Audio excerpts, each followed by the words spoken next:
ایمان والوں کو سزا تو نہیں دینا چاہتے ہیں۔ اللہ رب العزت اپنے بندوں کو بھوکا اور پیاسا تو نہیں رکھنا چاہتے ہیں۔ بھوکا اور پیاسا رکھ کر اللہ رب العزت کو تو کوئی فائدہ نہیں، کیوں ارشاد فرمایا گیا تم روزے رکھو؟ تو معلوم یہ ہوتا ہے کہ اس میں میرا اور آپ کا اپنا ہی فائدہ ہے، میری اور آپ کی ذات کا فائدہ ہے۔ بتلایا گیا اس لیے فرض کیے گئے لعلکم تتقون، تاکہ تم متقی اور پرہیزگار بن جاؤ۔ روزوں کا فلسفہ اور حکمت کیا ہے؟ وہ یہ ہے کہ انسان کے اندر تقوی اور پرہیزگاری پیدا ہو جائے۔ تقوی کس چیز کا نام ہے؟ حضرت عمر بن خطاب رضی اللہ تعالی عنہ نے حضرت ابی بن کعب رضی اللہ تعالی عنہ سے پوچھا کہ تقوی کس چیز کا نام ہے؟ تو جواب دیا کہ کبھی خاردار راستے سے گزرے ہو؟ تو فرمایا جی کئی دفعہ گزرا ہو۔ فرمایا کیسے گزرے ہو؟ تو جواب آیا بڑا بچا کر سمٹا کر اپنے آپ کو کہ کہیں میرا دامن الجھ نہ جائے۔ فرمایا اسی کا نام تقوی ہے کہ یہ انسان تو ایسے سنبھل کے زندگی گزار کہ کہیں تیرا دامن گناہ میں آلودہ نہ ہو جائے۔ اسی کو تقوی اور پرہیزگاری کہتے ہیں۔ میرے عزیزوں، روزہ صرف بھوکا اور پیاسا رہنے کا نام نہیں ہے، یعنی روزہ صرف کھانے پینے کا نہیں ہوتا، روزہ ہاتھوں کا بھی روزہ ہوتا ہے، آنکھوں کا بھی روزہ ہوتا ہے، شرم کا بھی روزہ ہوتا ہے۔ الغرض روزے دار انسان سر کے بالوں سے لے کر پاؤں کے ناخنوں تک روزے دار ہوتا ہے۔ اور روزے کا کمال نصیب ہی تب ہوگا جب انسان سارے کا سارا روزے دار ہو۔ حدیث پاک کے اندر آتا ہے کہ بعض روزے دار ایسے ہیں جنہیں بھوکا اور پیاسا رہنے کے سوا کچھ حاصل نہیں ہوتا۔ کیوں؟ روزہ تو رکھا لیکن روزے کے ساتھ غیبت کی، روزہ تو رکھا روزے کے ساتھ جھوٹ بولا، روزہ تو رکھا روزے کے ساتھ ساتھ دوسرے کے حقوق کو پامال کیا۔ جب میں اور آپ اس طرح روزہ رکھتے ہیں تو روزہ کا ثواب جاتا رہا۔ فرمایا کتنے افراد ایسے ہیں جنہیں بھوکا اور پیاسا رہنے کے سوا کچھ حاصل نہیں ہوتا۔ میرے عزیزوں، روزے کے کچھ آداب ہیں۔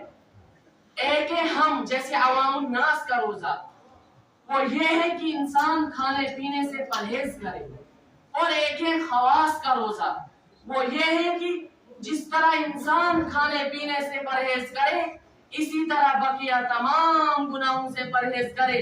سر کے بالوں سے لے کر پاؤں کے ناخنوں تک انسان کے اندر جتنے اعضاء ہیں ان تمام کے گناہوں سے پرہیز کرے، ان تمام اعضاء کو گناہوں سے محفوظ رکھے۔ عام طور پر دیکھا گیا تو کچھ بشلاگن بننے چنا روز در پیون۔ میرے عزیزوں، دعوے کے ساتھ کہتا ہوں جو انسان پرہیزگاریوں کے ساتھ روزہ رکھتا ہے اس کو بھوک اور پیاس کی کوئی پرواہ نہیں ہوتی، اور جو بد پرہیزیاں کرتا ہے بھوک اور پیاس اسی کو لگتی ہے۔ آپ نے بھی آزمایا ہوگا۔ میرے عزیزوں، روزہ تو ہم رکھتے ہیں لیکن روزے کے ساتھ ساتھ اتنے بڑے بڑے گناہ کرتے ہیں مجھے اور آپ کو یوں لگتا ہے ہم نے کچھ کیا ہی نہیں۔ غیبت حضور صلی اللہ علیہ وسلم کی دور کی بات ہے۔ یہ واقعات اس لیے پیش آئے ہیں تاکہ آئندہ میرے اور آپ کے لیے مثال بن سکے۔ غور سے بات سننا، دو عورتوں نے روزہ رکھا، ان کو روزہ اتنا لگا قریب تھا کہ وہ وفات پا جائے۔ جب معاملہ ایسا ہوا تو بات حضور اقدس صلی اللہ علیہ وسلم کی خدمت میں پیش کی گئی۔ اللہ کے نبی صلی اللہ علیہ وسلم نے فرمایا ان سے کہہ دو کلی کریں۔ جب ان عورتوں نے کلی کی تو ان کے منہ سے گوشت کے چھوٹے چھوٹے ٹکڑے نکلے۔ پھر جب معاملہ ایسا ہوا تو پھر دوبارہ بات حضور اقدس صلی اللہ علیہ وسلم کی خدمت میں پیش کی گئی تو اللہ کے نبی صلی اللہ علیہ وسلم نے فرمایا یہ عورتیں روزہ تو انہوں نے رکھا لیکن روزے کے ساتھ یہ دوسروں کی غیبتیں کرتی رہی، اور غیبت کرنا ایسا ہی ہے جیسے اپنے مردار بھائی کا گوشت کھانا ہے۔ میرے عزیزوں، ان واقعات کو سن کر